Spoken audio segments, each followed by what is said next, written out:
The girl was thinking that even villains are divided into ranks. At that moment, men were sitting next to her, and despite the serious reason for the meeting, some of them did not hold back tears. The girl continued to delve into her thoughts, trying to comprehend her position. She understood that among the villains there are those who make the hero suffer to the very end, holding him in their hands and legs, and then disappear without a trace. She sat on the floor, feeling her own tears slowly rolling down her cheeks. Reflecting on her position, the girl came to a bitter conclusion that among all these villains, she was the most worthless garbage, an insignificant creature unable to cause real harm. She realized that her misfortune and helplessness only annoyed others, not representing the slightest threat to them. Voices were heard behind her. People standing nearby recognized her and began to whisper. They discussed that she was the daughter of Bak Lee and Kan, and with neglect noted that she only interfered with her father, and now, even at the funeral, sits and cries, confirming her insignificance. Trying to isolate herself from evil tongues, the girl looked forward, reflecting on the nature of value. She imagined that the precious stone always shines brighter if useless garbage lies next to him. Looking at the almost completely burned fragrant sticks near the altar, she understood that such weak villains like her exist only in order to shade the greatness of the protagonist. An unexpected pain and a strange sense of return to the past filled her consciousness. She bit her lip. Suddenly I remembered the book read in my last life. In front of her mental gaze, images of a beautiful young man and his teacher, mentor of the protagonist, arose. This man was the fourth son of the Bak Lee family, one of the 10 greatest families of Murim. She remembered another young man, with burning blue eyes full of tears. His teacher was a holy man who sacrificed himself for the awakening of the protagonist. Only she knew about this. The sudden sound of broken dishes interrupted her thoughts. In a panic, the girl removed her hand away from broken marble, all trembling. She was surprised that, despite the past years, she remembered the plot of the book to the smallest detail. Meanwhile, conversations continued behind her. People accused her of inappropriate behavior, calling useless and stupid. Gathering a broken bowl, the girl recalls that in this book, the death of her father omened an unbridled massacre for 10 years, and the characters died one after another. Gathering fragments of a broken bowl, the girl cut her hand. Tears stood in the eyes, and behind his back there were all the same insults. When the night sank to the street, illuminated only by the dull light of the moon, the girl ran along the path like a driven beast. She realized that if she lives like a rat, then no one would even remember such a worthless villain as she. Having decided to run forward, despite pain and despair, she tried to forget the plot of the book and start a new life. But suddenly something flashed past her face with great speed. Stopping for a second, she forgot about her thoughts looking at night plants. The feeling of dizziness made her fall to the ground, not understanding what was happening. From the darkness, a man appeared. He calmly approached the girl, noting that he was sad to see her in this state. Upon learning that she is the daughter of Bak Lee and Khan, he concluded that she is worthless. Seeing the face of her killer, she recalls that even the villains divide into ranks. The girl looked at him with wide eyes, unable to understand why everything should end like this. She only understood that even among villains there were their ranks. If there are people like she, weak and worthless, then there must exist those who will become the greatest enemies for heroes. The heroine watched the stranger slowly approached. Words broke from his lips, but their meaning was foggy, slipped away from her. The stranger sat down next to her and continued his monologue with a soft smile. However, the girl could no longer distinguish anything since her eyes gradually dragged on the darkness. She came to the conclusion that she had died with insignificance, leaving behind nothing significant. Before the girl's inner gaze, a scene from the distant past flashed. A room full of empty bottles, cries that there was no use from her. The pain pierced her consciousness, and she screamed, begging for salvation. Waking up, she opened her eyes sharply, panting. The ceiling, lit by soft light, seemed strange to her. Looking at the ceiling, illuminated only by smart light, it is at a loss. Looking around, the girl realized that it was her room. Beautiful, clean, filled with comfort. She looked around, trying to understand what had happened, and came to the conclusion that she was really dead. But her gaze attracted something aside. 2 big men's palms held her little hand. Next to her was a man with long, beautiful hair and a sad facial expression. Taking a closer look, the girl realized that in front of her, Bak Lee and Kan. Turning to him, she called him a father. She thought that perhaps all this is an illusion or scene created by her consciousness in the other world. She remembered how many women admired her father for his beauty and strength. As a mentor, He possessed a strong and righteous personality, who sometimes conflict with his severe character. For all the time, the main character of the book only once saw his father's tears, but now she again watched the salty drops roll along his cheeks. Bak Lee and Khan, without hiding his emotions, apologized to her, saying that he had to protect her. Looking at the man in front of her, the girl suddenly remembered that he had once spoken the same words. Grinning, she bitterly came to the conclusion that it was probably another world. Having gathered courage, she turned to him and called her father, calling her dad, and asked him not to cry. The words fell off from her lips involuntarily, but they caused a man genuine surprise. For the first time in a long time, she saw his face so confused. It was the emotion that he usually skillfully hid behind the mask of harsh equanimity. Lying on a soft pillow, the girl continued to smile. But soon her lips pursed from sad memories. In her mind, heavy thoughts about the past popped up. She realized that as she became older, their relationship with her father only worsened. Remembering the past years, she tried to catch elusive images. This view, this smile. It seemed to her that she no longer even remembers how his face looked before his death. When she cried in front of his grave, realizing that he was a good person who sacrificed everyone for her, these thoughts pierced her like sharp needles. She recalled that even if her father was a fictional character from the book she read in a past life, he was always sincere in relation to her. She understood this only after his death, when it was already too late. Closing her eyes and covering her face with his palm, the girl realized that in her past life, he was the only one who stayed with her, despite all her shortcomings. Soon, having gained courage, she got out of bed. The little girl, squeezing her fists, took a deep breath and apologized with a sincere smile. He says that he loves him and has no difference. This is paradise, sleep or hell. The man seemed to be stunned by her words. The girl laughed to herself, rejoicing at what she finally did, what she always dreamed about. She first saw him so surprised. He decides to calmly close his eyes, but she is interrupted by an unexpected sound. She was interrupted by a strong hug of Bak Lee and Kan. The man squeezed her so hard that her breath caught her.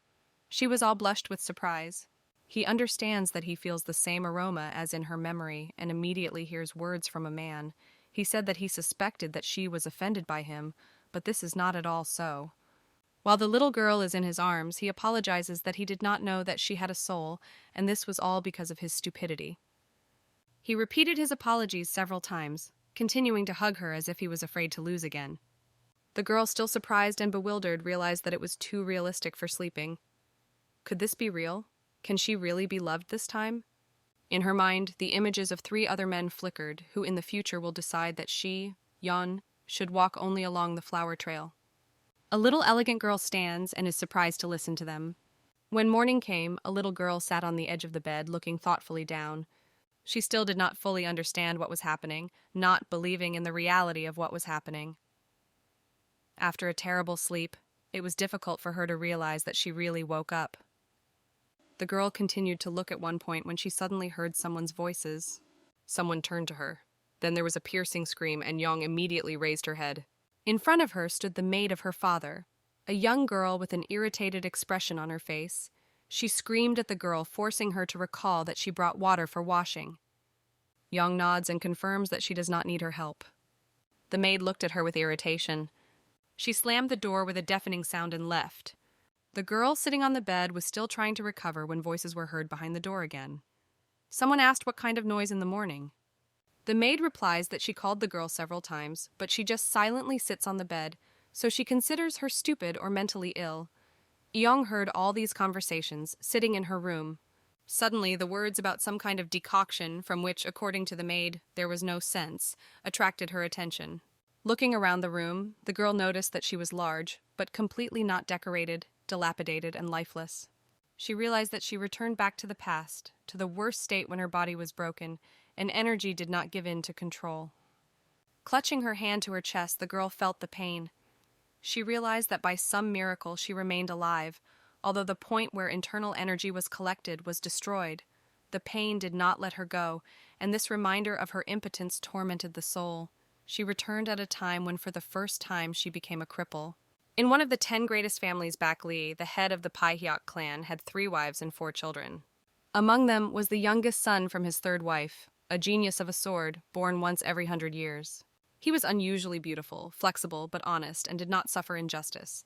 an ideal mentor who owns perfect inner and external martial art. It was her father. Having her legs on the cold floor, Jan quietly rose from the bed. I went to the recently brought bowl of water. He looks at his sad display and understands that she is a child whom he suddenly declared his daughter. She saw a painful, weakened face of the child in water.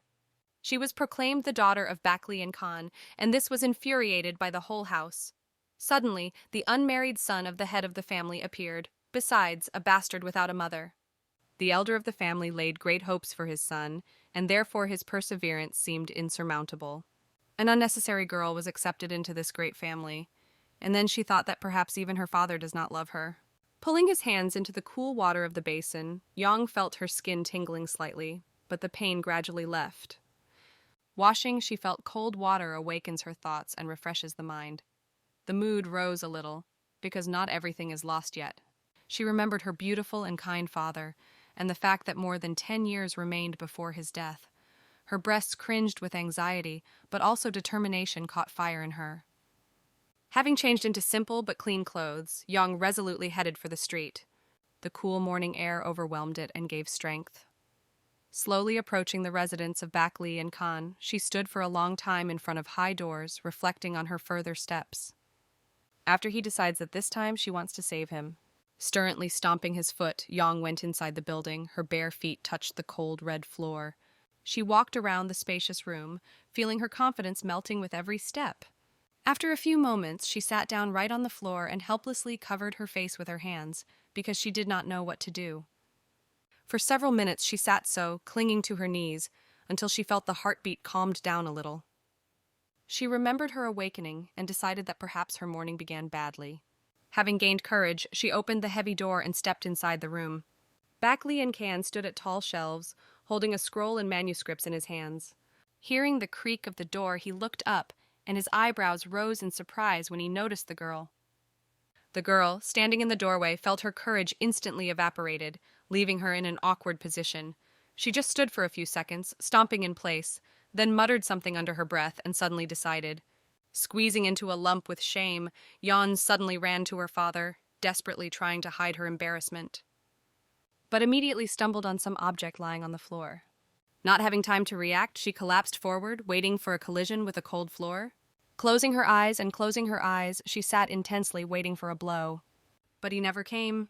Having opened one eye, Jan saw that her father managed to catch her, not letting her fall. He kept her tightly, not allowing to collapse to the floor. How many times did he tell her that you could not run in the room? Strictly but gently noticed Bakli and Khan, lifting her to her feet.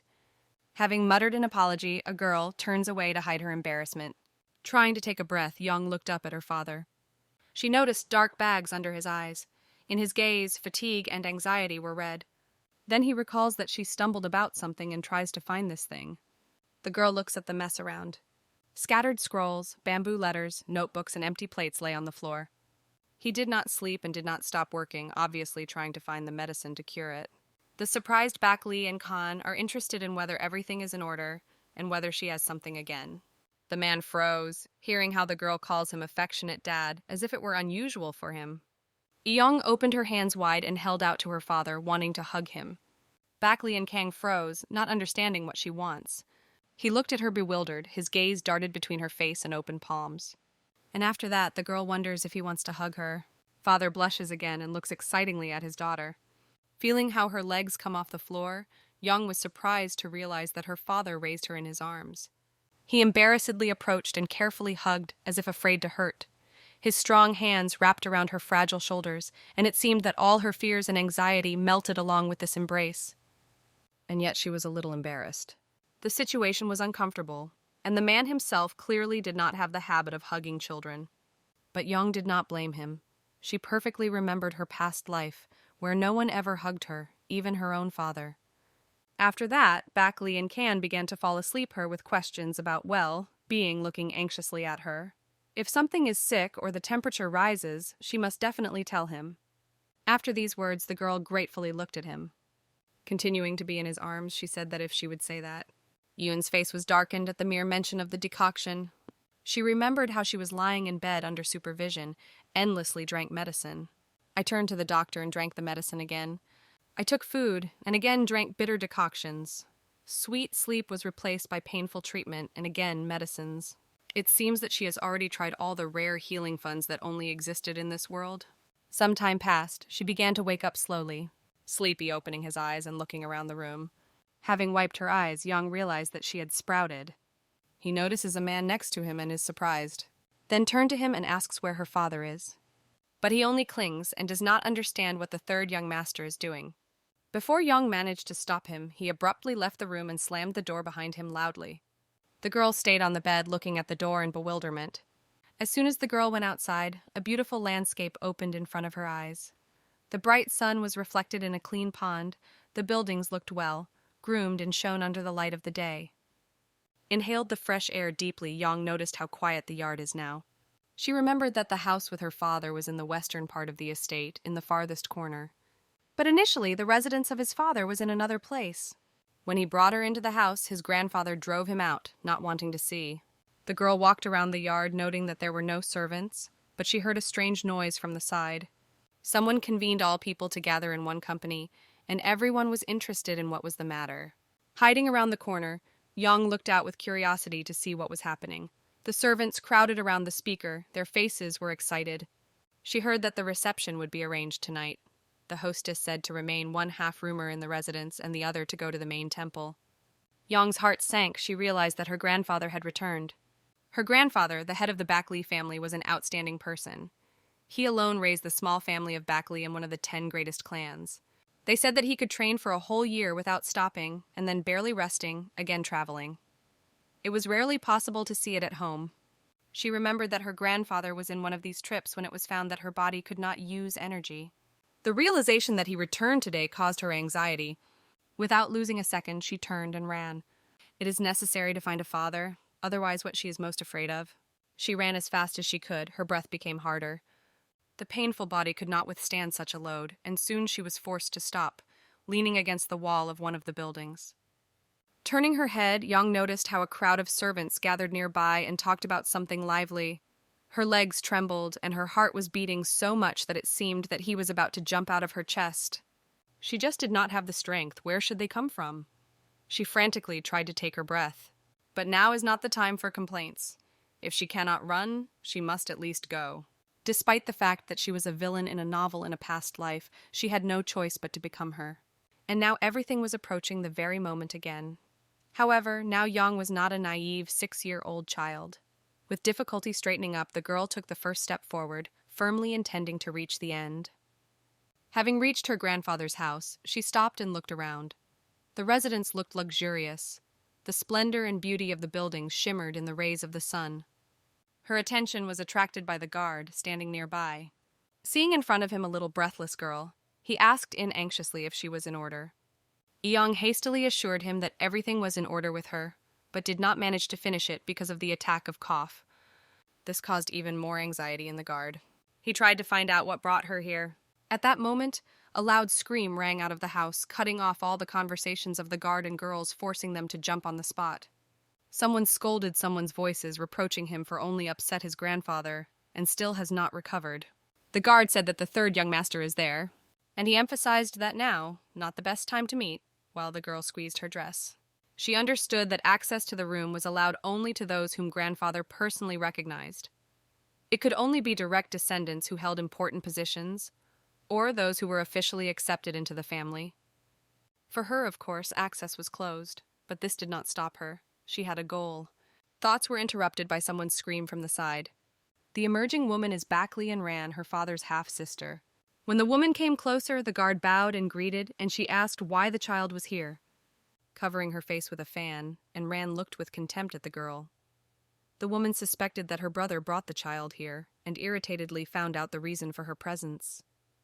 And while the girl looked at the woman in surprise, the guard replied that this was not so, and she came here herself. Ran looked at her with contempt. Upon learning that Yon came herself, and Ran flashed with rage. She indignantly stated that there was no place for the child. The servants behind her giggled contemptuously, supporting the hostess. The girl stood motionless, stunned by her reaction, realizing that the past was repeated. In the past, she was afraid of these meetings the most, and the wounds constantly found a reason for criticism. She forced the girl to bow her head, forbade her to look into her eyes. and she accused of neglect if the greetings were not respectful enough. Closing her eyes from such sad memories, she realized that so that she did not always receive a reprimand. And as soon as the aunt saw the board, she even began to beat her. Then Yong believed that she deserved such an appeal. In her view, she was only a shame in the Backley family, so the aunt hatred seemed natural. But now, recalling the details, she began to understand that hatred and wounds were not aimed at her at all. Memories surfaced in memory when Aunt spoke with contempt about her father. The woman was indignant due to the fact that her brother managed to take a place in the family, deserved recognition and respect. For her, this was unacceptable. Envy and hatred of Icon overwhelmed her, pushing her to cruel acts. Awareness came unexpectedly. The man who hated the wounds was her father. Yoon realized that all the blows and mockery directed at her were only a manifestation of the deep hatred that the woman had for her brother. Submitted into her thoughts, Yong did not immediately notice that Ran continued to scream. The woman brought down a whole stream of accusations to the girl, implying that the return of her father seemed to give the child an occasion for arrogance. Yoon apologized and bowed, noting that she had not seen her aunt for a long time. Understanding that she would not leave her alone, the girl hastened to explain her behavior by what she feels bad, because of which she could not say well. Feeling how the cough approaches her throat, she coughed loudly, attracting attention and increasing the impression of soreness. The scene looked like Ran was scolding a sick niece, and this made the guard and woman look worried. She concluded that she is really sick brings her a lot of benefit. Yoon with satisfaction noticed a confused expression on Aunt's face, but soon she only grinned viciously. The woman did not believe her weakness and tried to catch the girl on lies, claiming that since she was able to reach the residence alone, then everything is in order with her. Understanding that the recognition of his weakness will only lead to another screams or rude order to return to his room, the girl decided to act differently. She began to tell that there was no one in her residence and that everyone left, leaving her alone. Her words were shocked by Woons and guard, and the servant, watching the scene, whispered among themselves. The work on serving the servants and affairs of the house was engaged in the second wife of the grandfather, their mother in Woons. And although in her father's house a lot was launched because of the concessions from the second grandmother, now this circumstance has played into the hands of Yong. She realizes that suddenly in the grandfather's room screams stopped. Grandfather is better than a master here, and obviously he heard everything. From the very beginning, RAS knew about his presence, so she deliberately arranged a performance, hoping to put the girl in the worst light. Aunt hastily began to make excuses, saying that the girl must have lost her lost. And her words about an empty residence are complete nonsense. She desperately tried to shift the blame on Yong, viciously noting that the child was only trying to attract attention. But suddenly the grandfather's loud voice came from the house, demanding that Ran would immediately go inside. He needed to talk with a woman and a girl. The guard closed his ears with surprise, and the servant froze in shock. And Ran looked angrily at Yon, realizing that her plan had failed, and grimacing with rage, went inside. The girl was indifferently watching her departure, realizing that she was no longer at the age to succumb to such tricks. Entering the house, Yong immediately noticed luxurious furniture and rich jewelry sparkling in the rays of light. But all this beauty lost meaning due to the gloomy and pressing aura emanating from his grandfather.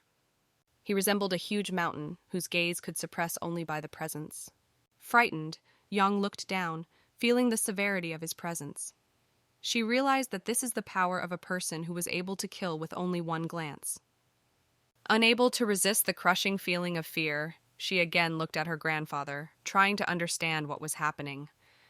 Looking around, the girl in a panic was looking for her father. Her gaze rushed around the room until he came across something that caused her genuine surprise. On the floor, on his knees in front of his grandfather, her father sat, tense and silent. He was mortally waiting for his fate, his head bowed and avoiding the eyes of the elder.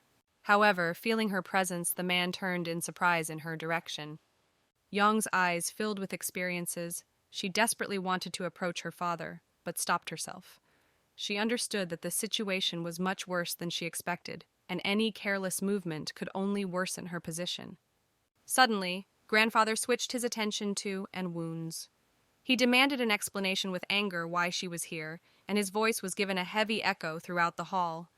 And the Woons, having instantly lost the arrogance, hastened to justify herself, referring to the fact that she came to greet her brother after his return. At the same time, she did not miss the opportunity to grab Yong by the shoulder, trying to squeeze out a gentle smile. Aunt tried to present her care as a manifestation of good intentions, hoping to distract the attention of grandfather from her own mistakes. Both Ran and Young made a welcoming gesture towards his grandfather, showing respect as the etiquette demanded. The woman was the first to greet her father, but in response she met only his silent, formidable look. His harsh expression did not foresee anything good. He seemed to be silently assessed her behavior, weighing every word and every movement. Soon he abruptly asked if his daughter graduated from saying to say, and having received confirmation, ruthlessly announced that she had to leave. And the wounds were noticeably confused. She did not expect such a cold answer, not understanding what she could have angry her own father so much. The man asked if she heard what he had just told her. The wound said excitedly that this is not the point. After I asked why my father treats her like that, the man standing nearby watched this dialogue and listened carefully. Her attempts to explain her actions only intensified his irritation. He said that she had no right to enter this room, and his words sounded as a final sentence. The girl was in shock and began to worry even more. And then the man began to scream, "Her behavior does not correspond to her surname Back Lee." In shock and despair and wounds, she knelt down, her hands trembled, and her eyes darted from her father's face to the floor. She began to pray for forgiveness while bowing low, but the old man remained adamant. He turned away as if completely pulled away from her presence, crossing his arms over his chest and showing his displeasure with all her appearance. Yang, watching this, remembered the iron rule of his grandfather. He never repeats his words twice. And the wounds in the prayer looked at her brother. The man standing nearby carefully reminded that Ran had already realized his mistake and further punishment of too much. Grandfather answered with cold determination. His voice cut the silence of the room like a blow of a sword, cutting off any attempts to justify himself. The girl, realizing that her pleas had not had any effect, slowly rose from the floor. Her face blushed with humiliation and shame, and her eyes sparkled with anger. She turned and hastened to leave the room, slamming the door loudly. Her departure was followed by silence, heavy and pressing. In the silence that came, Jan realized that any wrong word or awkward movement can lead to the fact that she would also drive away. She felt every second like a blade by her throat and tried not to show her fear that she was covered by fear. Suddenly the silence was broken by the sonorous voice of a little boy, which came from the depths of the room. It was Back Lee Mon, her cousin, son Back Lee and Flower. He turned to Yang, asking if she feels good and was able to move independently. The stood man stands next to his hand and says that Myun says everything correctly and the girl is still pale. With a friendly smile, he puts his hand on the boy's shoulder, approving his care. The man looked warm and caring, not at all like the rest of the family. Yoon knew that her uncle was always a hard-working and friendly person, and his son inherited these qualities. Trying to maintain calm, the girl slowly rose and headed forward. But instead of approaching her uncle and his son, she suddenly sat on the floor next to her father, Back Lee and Kan. This act was surprised at all those present. Back Lee and Kan looked at her in bewilderment, not realizing that she was trying to achieve it. Bees Lee, both Mook and his son also froze in silence, watching her unexpected decision. Even grandfather looked amazed. He watched his son and granddaughter sit in front of him on his knees, dutifully waiting for his further orders. Young noticed that her act was not only daring, but also incredibly risky. If she went to her uncle, her grandfather would probably take it as a manifestation of weakness or an attempt to hide behind someone else's back. The girl recalls that not only her aunt was about to take revenge on Kana with her own hands, but her uncle said that it was not they who should just quietly select his share. His thoughts are no different from the aunt's. However, at that moment she suddenly felt severe pain and dizziness. The world around was staggered, and she involuntarily grabbed her head. This is not unnoticed. Back Lee and Kan immediately rushed to his daughter, noting that the floor was too cold and she needs to rise. Her body was too weak, and even sitting on his knees was a difficult test. Kan is trying to tell his father that the body of Young still has not recovered, but he orders to be silent. Without leaving an attempt, he again tries to reach his father. But suddenly he is silent sharply because he feels something. Suddenly he felt a warm little hand that carefully covered his big palm. This gesture was so calm and encouraging that his grandfather fell silent, surprised by her confidence. Finally his grandfather spoke, breaking the silence with his deep voice. He asked her a question regarding the reasons why her father is now kneeling in front of him. Young honestly admitted that she did not know, and his grandfather asks why she then knelt. After thinking a little and swallowing a lump in his throat, the girl begins to speak. She heard that before she appeared at Khan, he had never upset his grandfather. While the guards are looking at it, she continues to say that probably now he is on his knees in front of her grandfather because of her. Her answer impressed the old man. He admitted that the girl skillfully picks up the words, and since she was here, he decided to ask her a question personally. With a gesture of his hand, he ordered to bring a blue, precious chest. This immediately attracted the attention of the girl. When the box was open, a golden pill lay inside, a rare and valuable medicine. Bak Li-moon, trying to impress his grandfather, offered his help. He smiles sweetly, says that she did not so long ago come to their family and is unlikely to know what it is, and he is ready to tell about the golden pill. Continuing to shine with his smile, he expects his grandfather's reaction. But before the boy managed to continue his speech, Yang smiled calmly and noticed that she already knew about medicine and his incredible properties. She knows that this medicine can revive even the dead. Her words were caused by light irritation among Bak Li-moon, who clearly expected to show off his knowledge. She smiles in response, realizing that he still cannot hide his displeased expression on his face because he is such a child. Grandfather says that she is right, and thanks to this pill, even a deceased will be able to return to life. The method of preparing this medicine has long been lost, and in the world there are only a few pieces left and not to buy it even if you give 1,000 gold. The man confirmed her words, proudly adding that he managed to get a pill only thanks to incredible luck. But suddenly his face was distorted by anger, and he began to shout that Bak Li and Khan asked him for this pill for the treatment of his daughter. In his opinion, this meant that the girl was too expensive for her father. Bak Li and Khan wanted to say something, but Yang gently laid her hand on his palm, urging him to be silent. Then she calmly announced that, although she was dear to her father, she did not need a pill. Iyun recalled a lesson learned in a past life. Then she constantly belittled herself, apologized for her own existence, and meekly accepted humiliation. People looked down at her, seeing in her behavior only weakness and insignificance. But this was a big mistake.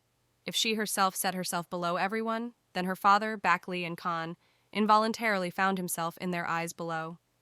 And from this, it was only more difficult for him to protect his daughter. Now she firmly decided that she would not allow herself to do the same in this life. Having squeezed his fists and collecting all the will, Yang asked for permission to ask grandfather a question.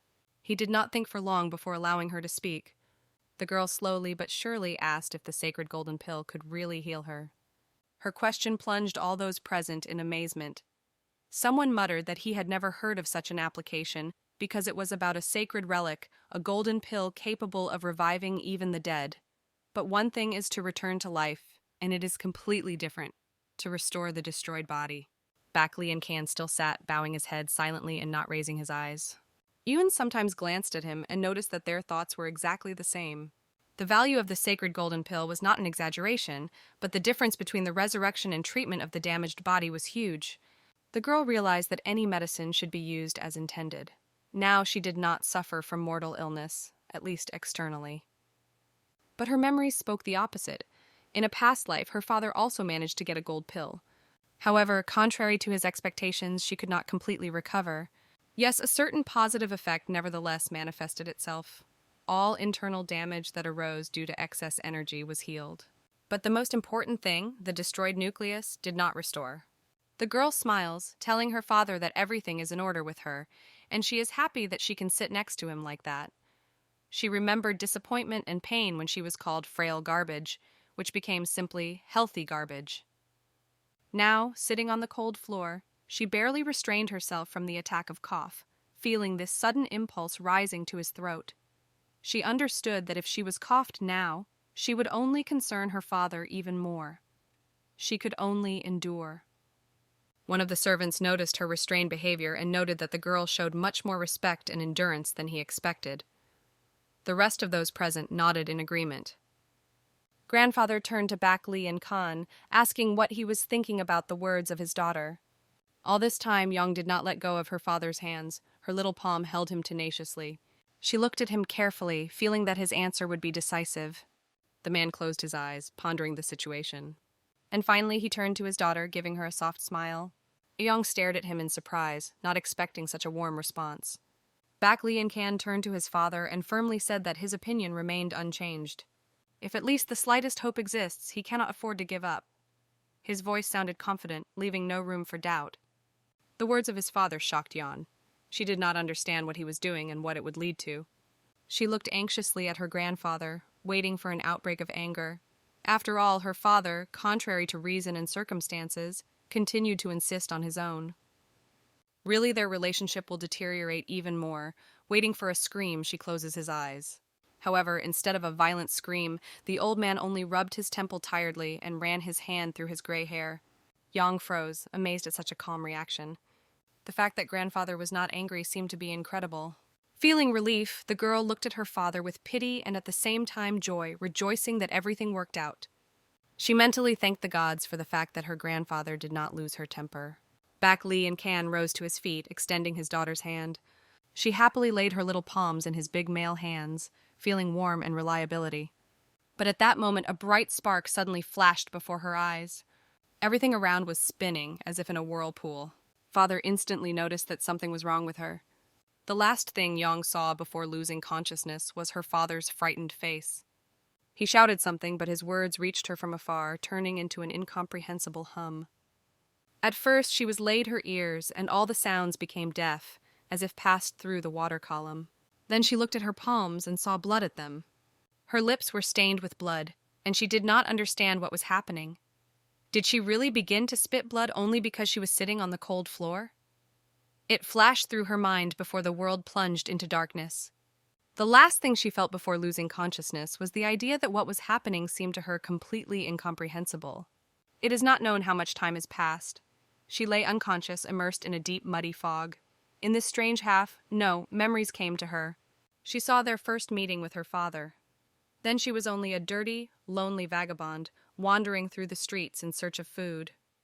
A man in a white robe, armed with a sword, suddenly stopped in front of her. His gaze was kind, but at the same time complete curiosity. In a luxurious room drowning in the twilight, the girl continued to lie without movement. She was pale as a sheet of paper. Her breathing remained barely noticeable. Belle and Khan, exhausted and desperate, sat next to her bed. He did not understand why she did not wake up. But the girl continued to lie without movement, immersed in a painful dream, full of memories and longing. The memories of the first meeting with his father returned to Jan with bright flashes. A man in snow, white clothes, and with a sword behind his back, as if leaving from ancient scrolls, suddenly stopped in front of her. His face was serious, but a warm, barely perceptible light glowed in his eyes.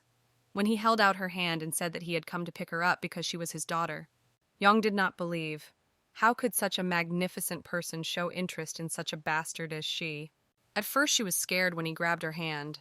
Not knowing what to expect, the girl was nervous and afraid of the future. But barely crossing the threshold of massive, magnificent gates, all her dreams and hopes collapsed. Yang woke up from a terrible dream, panting and feeling sweat flowing down his forehead. Her body was weak and painfully responded to every movement. Father was nearby, his hands held her shoulders tightly, his voice broke, trying to reassure her. She looked around the room, trying to understand where she was. Luxurious dark wooden panels, heavy velvet curtains, everything around looked not just expensive, but majestic. And Can ordered her not to move, recalling that her body had not yet restored. Young argued weakly that everything was in order with her, although her head was still buzzing with pain. Father froze, as if doubting, but quickly let her go, with difficulty holding his hands with trembling. Suddenly his face was distorted by rage. He began to scream, and his voice rattled like a thunderstorm that fell upon a defenseless flower. Dad reproached her because she behaved so carelessly and rash. He said that he warned her to be careful, and that her actions could cost her life. Jan was confused. Trying to justify herself, she confusedly tried to explain, but her words were drowning in a whirlwind of emotions. She saw how the father barely restrains anger, and his shoulders tremble with tension. They were interrupted by a calm voice which came from behind. Her grandfather entered the door, imposingly stepping along the soft carpet. His gaze was tenacious and insightful. He calmly noticed that if someone sees such a scene, he might think that Khan offends his own daughter. Grandfather reminded his son that they are in his chambers, that he is the master here, and that their conversation should not turn into a scandal. And Khan immediately bowed in a bow and apologized for his rudeness. Ayun realized why this room looked so luxurious. She was in the personal residence of her grandfather, a place where none of the relatives had previously been allowed to enter. Soon a young man with a tray in his hands entered the chambers. He respectfully bowed and said that he had brought a decoction. and Khan asked perplexedly why he personally fulfills such instructions, but the young man explained that he simply took the tray from the servants in front of the chambers. Yoon guessed that it was Chan Soku Ryan, the right hand of her grandfather. He smiled politely and greeted her. The girl realized that she had never spoken to this person before. At that moment, her stomach rumbled loudly. Father said soothingly that this is normal, and that a decoction prepared specifically for her will not be bitter. At the same time, he mentioned the name of the Taejus, a doctor of the imperial family. In a past life, Yang saw him, but this happened much later. Now events developed so rapidly that they seemed to be something unreal. It turned out that his grandfather in a hurry brought Taejus to examine her. The doctor had already completed the examination while she was unconscious, and decided that she needed to stay in these chambers for 3 days to undergo a course of treatment. Surprised, Yan looked at her grandfather. Stay in his personal residence? It seemed incredible. None of the relatives received such an honor. She thanked him, but grandfather replied that he should not thank him. If she was sick, then she should not be silent and endure. Turning to the door, he cast another look at the girl.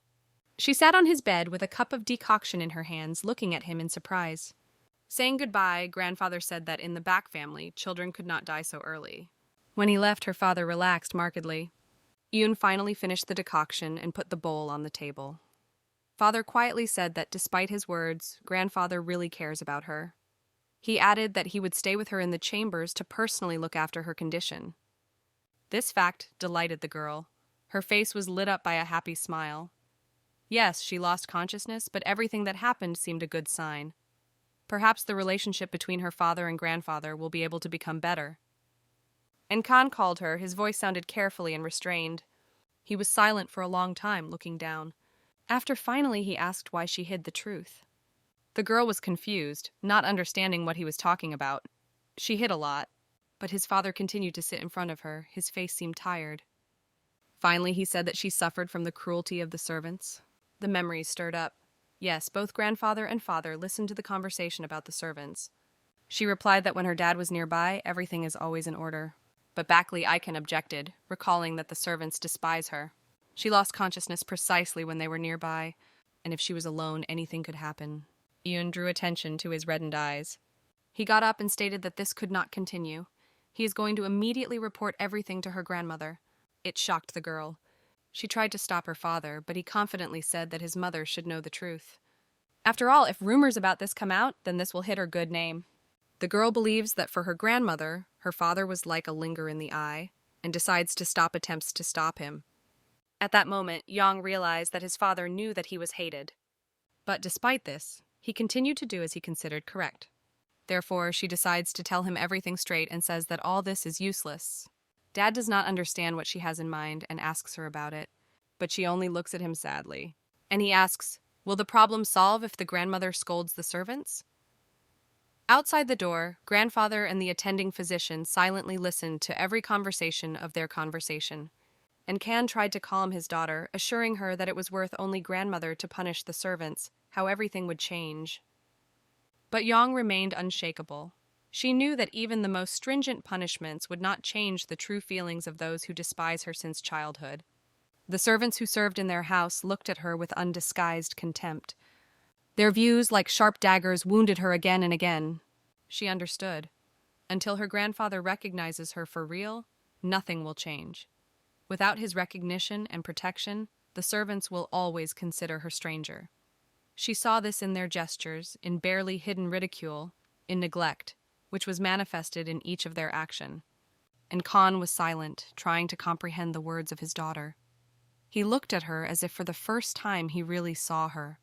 Outside the door, remaining unnoticed, the grandfather and the doctor continued to listen to the conversation without interrupting and not showing signs of anxiety. Their presence was felt like a shadow that Yang felt, but did not see. Grandfather's chambers amazed with their splendor. Furniture made of expensive dark wood, exquisite lanterns emitting warm light, created an atmosphere of luxury and severity. The man asked her if she thought that her grandfather treated her with hostility. Yang answered negatively, although she realized that her father doubts her words. He saw her lie as clearly as her inner pain. But the girl did not lie. She just tried to understand her grandfather, finding a manifestation of concern in his severity.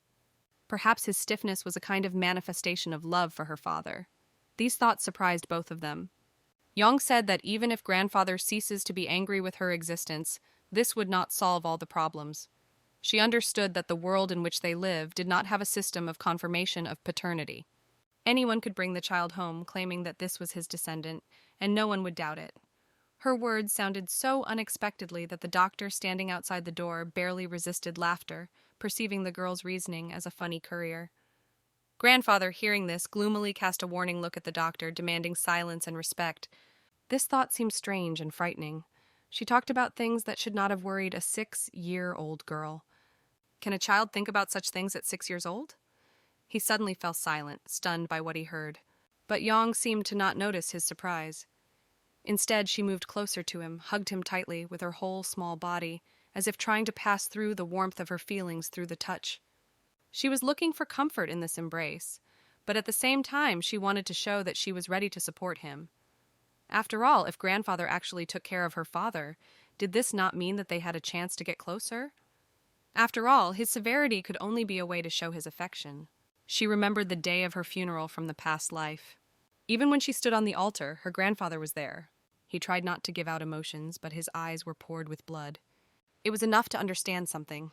He still took care of his son. After the conversation, the grandfather and the doctor left the room, leaving Yong and her father alone. It rained outside the window, knocking rhythmically on the window glass, and this sound lulled it.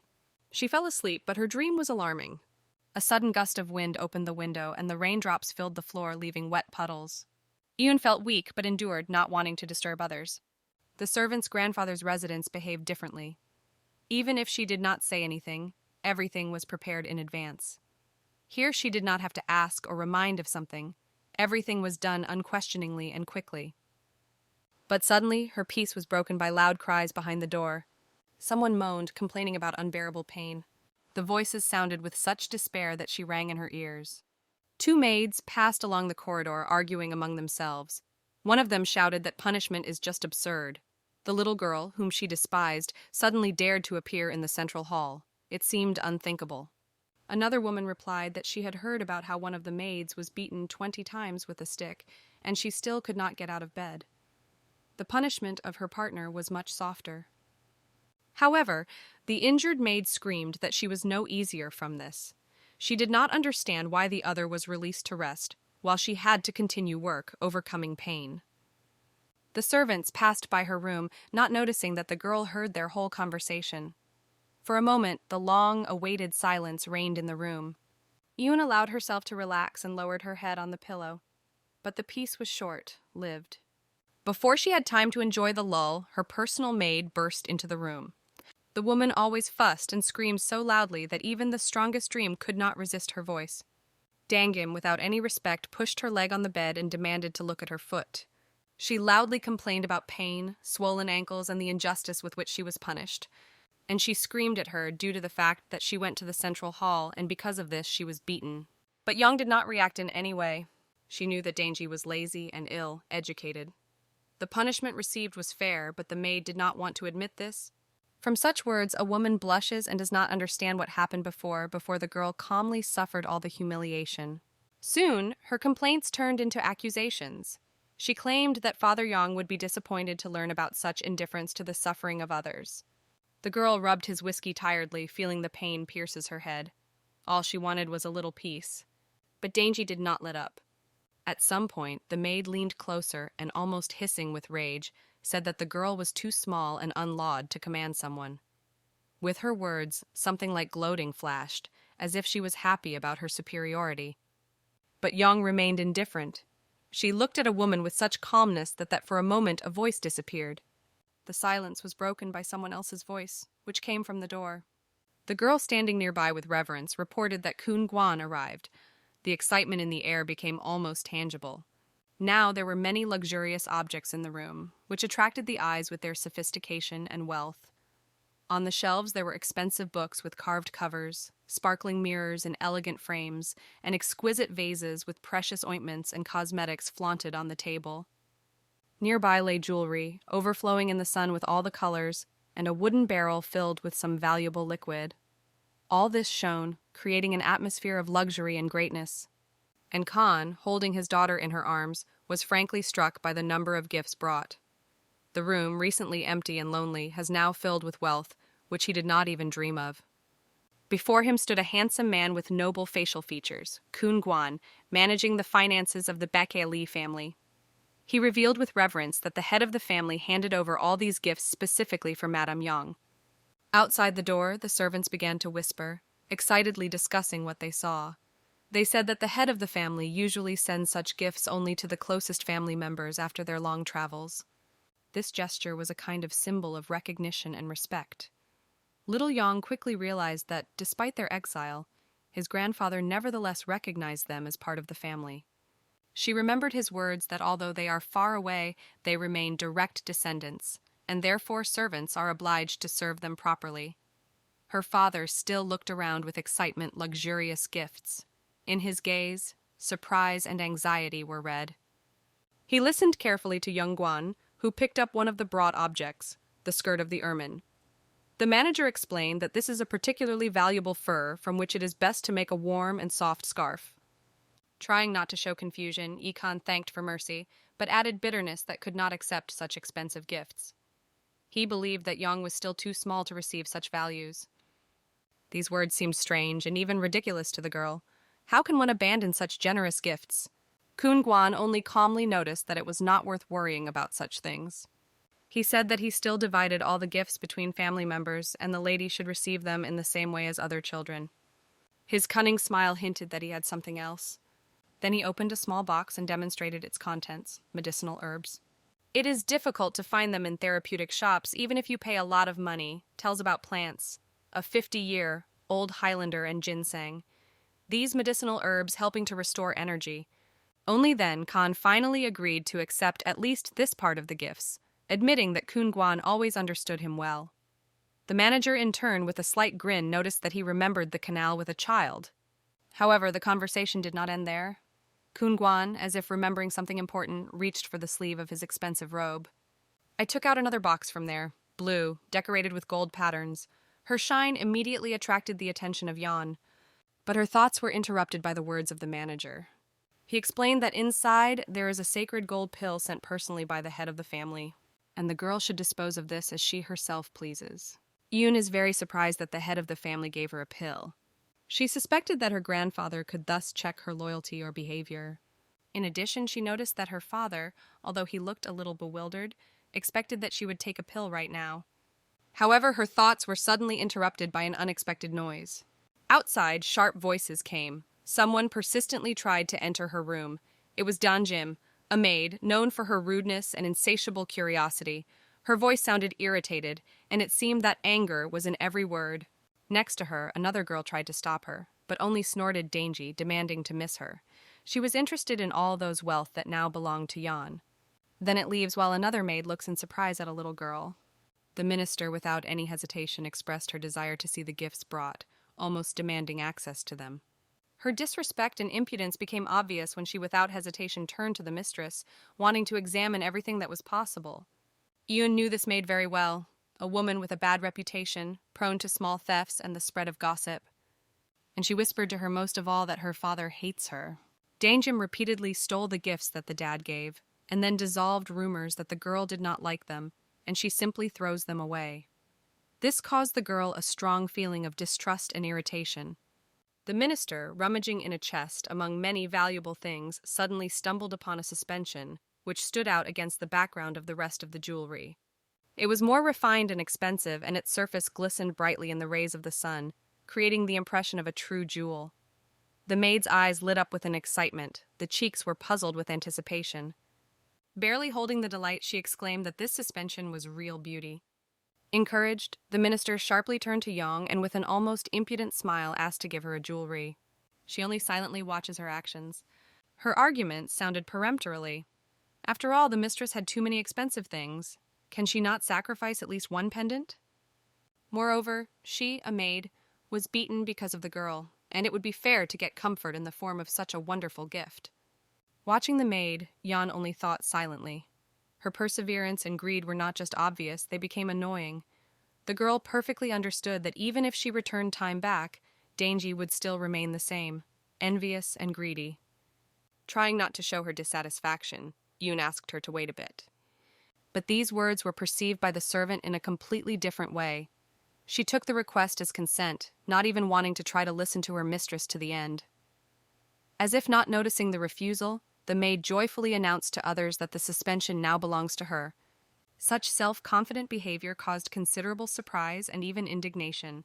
Some servants, noticing how impudently the minister disperses gifts, they thought that if they relate to Yang, they would be able to get something valuable. However, their plans quickly interrupted an unexpected visit. Yoon turns around and looks at the door. Khan suddenly entered the room. His face glowed with joy, and it seemed that he was completely happy. He proudly said that medicinal herbs sent by the head of the family have rare healing properties. They need to be prepared in the form of a decoction to get the greatest effect. Approaching his daughter closer, he asked if he could take herbs for the preparation of the medicine. Yang quickly agreed, assuring him that he did not even need to ask permission. It was obvious to her that her father was glad of any gifts received from her grandfather. However, Khan, despite the joy, continued to adhere to strict rules. He recalled that all these gifts belong to her, and only she has the right to dispose of them at her discretion. The girl, not seeing the meaning of excessive formalism, simply replied that they were a family, and therefore there is no difference who exactly uses these gifts. Everything that belongs to her equally belongs to her father. Then Yang mentioned the servant's request, asking a simple question: "Can she give the suspension Dangim?" These words were barely sounded as a face and Khan instantly changed. He was clearly shocked by such a request and was overwhelmed by the impudence of the maid. Feeling that her plan was about to fail, the maid began to be noticeably nervous.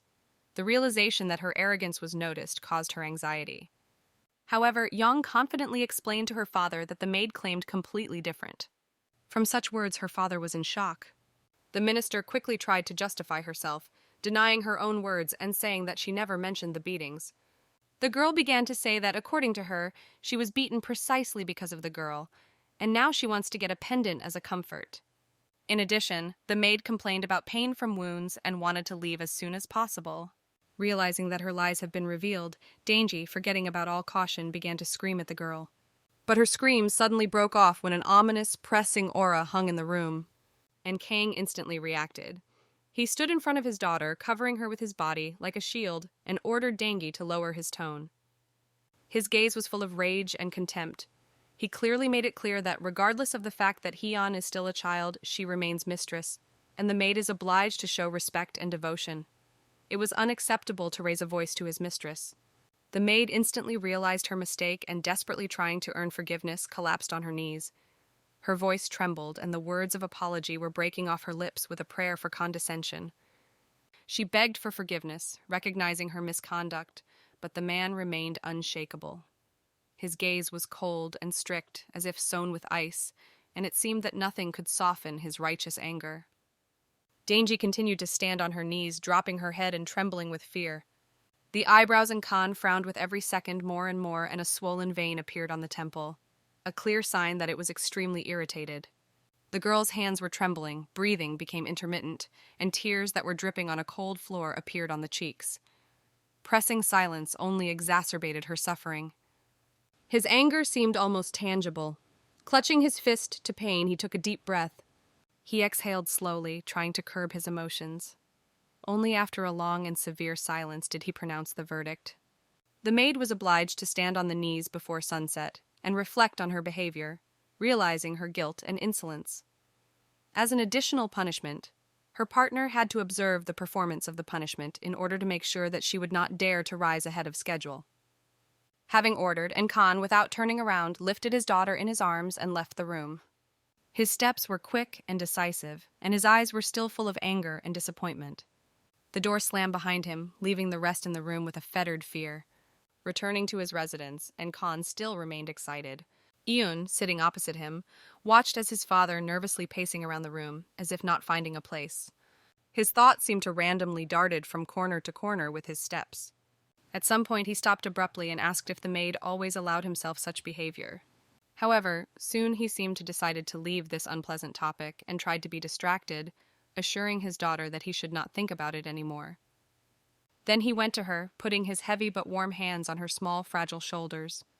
He spoke softly, trying to convey to her the idea that one should not feel remorse due to what happened. All what happened was exclusively the fault of the maid, and the punishment turned out to be fair. while he was talking, and Khan swayed his daughter from side to side, trying to calm her down.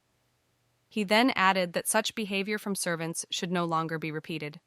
Young listened carefully to her father, noting to himself his excitement and anxiety. And only now she began to realize that her father was much more worried than herself. She first saw him so depressed and exhausted, and the Khan looked broken, and this discovery unpleasantly pricked her heart. The girl realized that in her desire to protect her, her father did not leave his time to even simply look around and see what was happening around. Looking at his residence, Yang noticed that everything was streamlined and strictly a place created for work and care for the family, but not for relaxation. Realizing that her father spent all her strength on ensuring her safety and well-being, she felt acute longing. Suddenly, wanting to somehow calm him down, Yan held out her hand and pressed her to her face, hoping to give her warmth to her father. She firmly decided that this time she wanted to live a truly happy life next to him, without fear and pain that both of them had to endure too much. Their quiet, almost touching interaction was interrupted by a sudden voice, which was heard from the other side of the room. The door opened, and the servant of her father appeared in the opening, saying that he had compiled a list of gifts for the head of the house and asked where exactly they should be delivered. And Khan, after a little hesitated, calmly ordered to send medicinal herbs to his room and the rest of the gifts to the residence of Yan. However, before the servant managed to leave, the man suddenly stopped him, asking him to wait. Turning to his daughter, he spoke again, but this time his voice sounded uncertainly and a little excited. It seemed that he carefully picked up the words, trying to formulate something important. He said that he had been thinking about something for a long time, but could not make a final decision. Having a pause, and Khan looked around Yang. His gaze was full of anxiety and doubt. The girl did not understand that he was going to tell her so serious because of this. He was even more worried. Finally, having gathered her thoughts, he invited her to stay with him in his residence. He explained that he did not want to be imposed, and if she decides to refuse, he will not force her. But it seemed to him that for a child of her age, it would be more correct to live near the parent, even though their residences are not far from each other. Khan said that when he only brought her here, he was afraid that she would be awkward to be next to him, and therefore asked to highlight a separate place for her. And now he realized that for her being it is better to be nearby so that he could take care of her, help when she feels bad, and maintain in difficult times. The man continued to speak. His words sounded quickly, as if he was afraid that he would lose the thread of his thoughts. But before he managed to finish, Yang interrupted him, briefly and confidently saying that she agreed. The man froze, not expecting such a quick answer. For a moment he was confused, and then, as if not believing what he had heard, he asked if she really agreed. Having received confirmation, his face was instantly illuminated by joy. The cheeks were puzzled from the surging emotions, and a wide, sincere smile blossomed on the lips. He immediately grabbed his daughter in his arms and pressed him, hugging tightly and trembling as if he was afraid to miss her. Several times in a row he thanked her for the consent. His voice sounded excitedly, but so warmly and affectionately. Yoon felt her own heart begin to tremble. She knew that her father was called one of the strongest masters in the world of Murim, formidable and invincible in battle. But now she was not a great warrior in front of her, but just a father. His awkwardness and touching excitement were so unexpected that Yang could not resist a returned smile. While his father was handing out orders about gifts, she noticed that his mood had improved markedly. Her simple consent could illuminate his day and fill him with joy. From this discovery, she herself began to smile even wider, feeling the warmth spilled inside. Soon they went out into the courtyard, where the soft breeze gently swayed the surface of a small lake. The sun's rays reflected in the water as if playing with them, sparkling and shimmering. That day, it seems she smiled without stopping. In the evening, when the sun was already hiding beyond the horizon, displeased voices were heard in the residence near the reservoir. Ran could not calm down.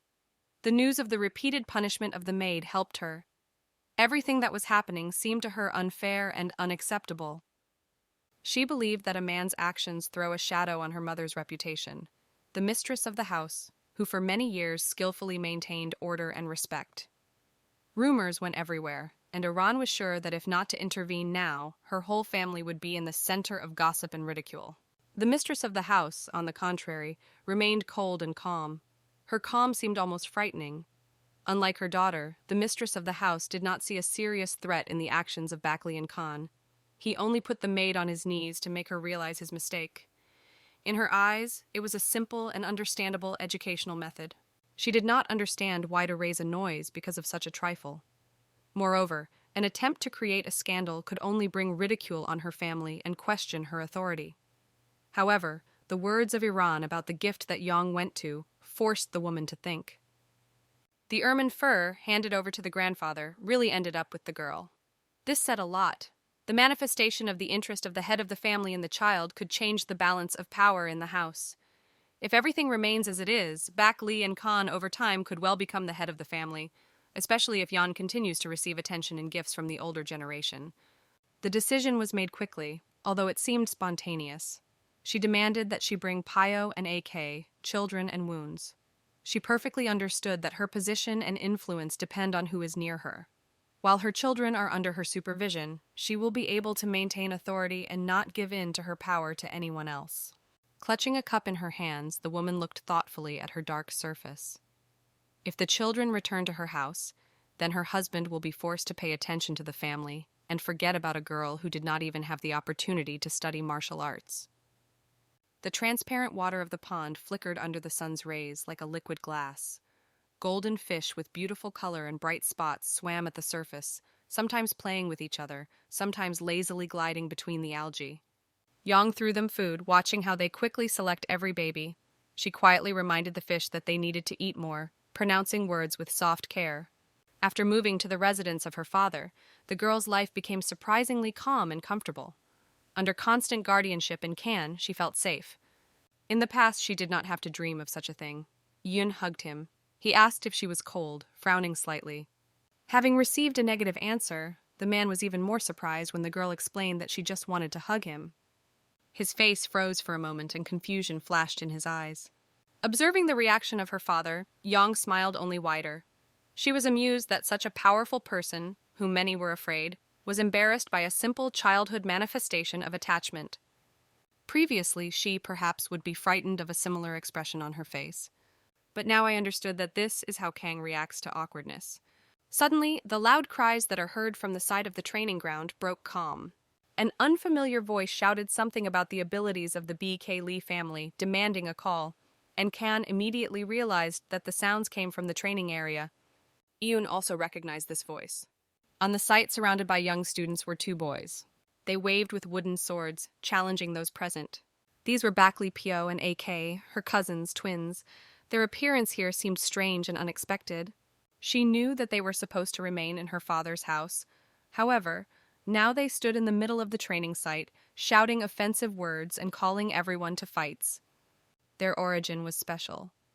When Iran, the mother of the boys, made a marriage, she agreed with her husband that one of the children would inherit the name of her father, and the other, her own. Thus, they were brought up as heirs of different families. Because of this, seeing the twins here, Yan felt a vague anxiety. Their impudent behavior and loud cries forced her to be wary. She knew that in a past life the brothers often caused her troubles and was not going to repeat the same mistakes. Meanwhile, one of the boys accelerated, and with all the speed attacked the enemy. He struck him on his side. He did not expect such an attack, was confused and covered his face, but this was not enough. There was a laughter accompanied by ridicule to the defeated, and Khan stood nearby and carefully watched what was happening. He watched as boys in excitement waving sticks, as if not noticing that none of those around him perceived them seriously. At some point, one of the wooden swords slipped out of the boy's hands and flew to the side. Out of the corner of her eye, Eong watched her father's face while listening to the conversations of people around. The disciples whispered about how strong the young gentlemen were, although in fact no one dared to join them in a real battle. She asked her father what he was thinking about the abilities of her brothers, and Khan calmly replied that their technique is quite good, but they lack basic knowledge. Their style has not yet been formed, and training among those who simply inferior to them will not bring the desired result. But then his gaze changed. He suddenly froze as if realizing something, and looked at Yang with curiosity. He wanted to know how she found out that those boys were her cousins because they had never met before. For a moment, Yan was confused, feeling how unpleasantly ached in her chest. However, she quickly gathered and calmly explained that she realized this by several signs. The brothers were clearly her age, and their challenges and the manner of behavior hinted to belong to the BK Lee family. In addition, she noticed that they were very similar to each other and immediately realized that it was Bakley Pai and Siak. Father carefully listened to her explanations, and then, with a slight surprise, noted that she had a very keen eye. He confirmed her hunch, saying that the boys really her cousins and returned a few weeks ago. The girl exhaled with relief, rejoicing that she was able to convincingly explain her knowledge. Soon, she carefully asked if the boys arrived on behalf of her grandfather. At this time, Pio and AK continued to make noise on the training ground, shouting the next calls. No one dared to approach them, and their ridicule became only louder.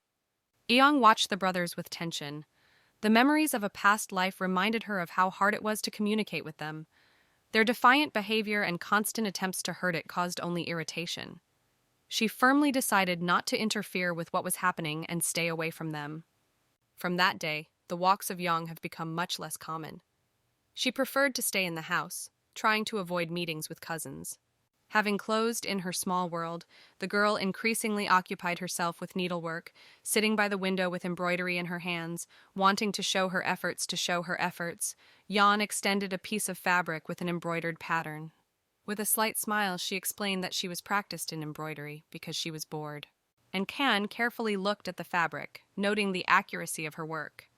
He squinted, trying to understand what exactly was depicted, and asked whether it was clouds.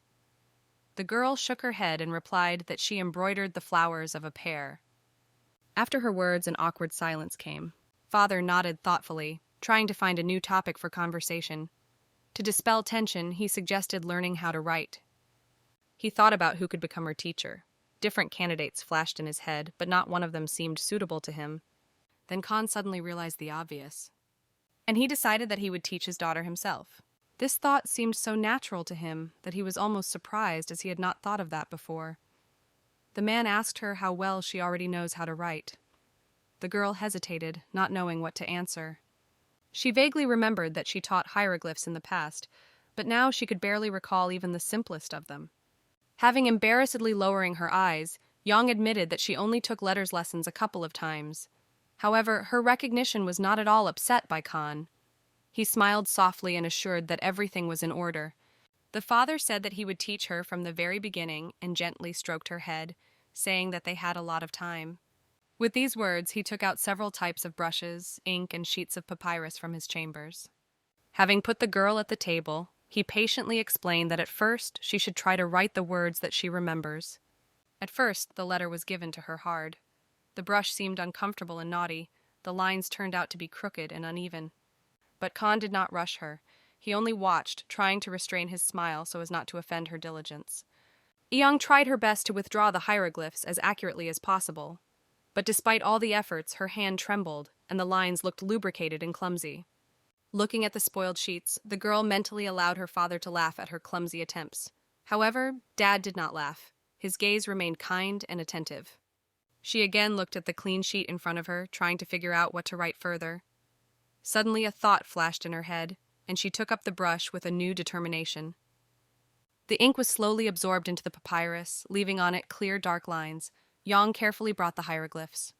Having finished, my father looked at the result of his daughter and, a little embarrassed, he did not immediately believe his eyes and continued to look at the paper. At that moment, Khan was surprised to realize that the girl took his name. But when the girl confirmed his guess and praised him with children's spontaneity, calling him a well done, the man suddenly froze. But then she suddenly stopped talking, looking in surprise at her father. His eyes began to be filled with tears. Before he managed to restrain himself, salted drops rolled down his cheeks, leaving wet paths on his face.